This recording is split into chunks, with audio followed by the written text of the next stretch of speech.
নিয়মিত ভূমি উন্নয়ন কর প্রদান করে নিজের জমি সুরক্ষিত রাখি। প্রতিপাদ্যে সারা দেশের ন্যায় চট্টগ্রামেও অনুষ্ঠিত হতে যাচ্ছে ভূমি মেলা 2025। আগামী 25 মে সকালে চট্টগ্রামে সার্কিট হাউস প্রাঙ্গণে এবারের ভূমি মেলা অনুষ্ঠিত হবে। এছাড়া চট্টগ্রাম বিভাগের 11টি জেলা ও 103টি উপজেলা সার্কেল ভূমি অফিস এবং ইউনিয়ন ভূমি অফিসগুলোতেও এ মেলার আয়োজন করা হবে।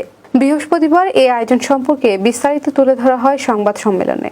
এতে বক্তব্য রাখেন চট্টগ্রাম বিভাগীয় কমিশনার মোহাম্মদ জিয়াউদ্দিন এবং চট্টগ্রাম জেলা প্রশাসক ফরিদা খানম।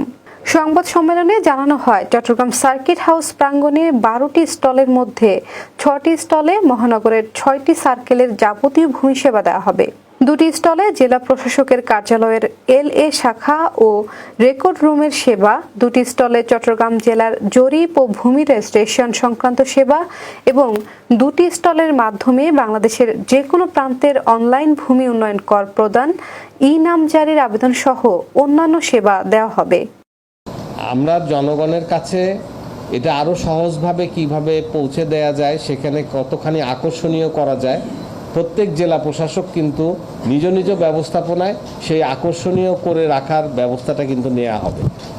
বিশেষ করে ভূমি উন্নয়ন কর প্রদান, নামজারি সহ অন্যান্য যে সকল সুবিধা আমরা প্রদান করে থাকি সবগুলো সম্পর্কেই সেখানে সহায়তা প্রদান করা হবে।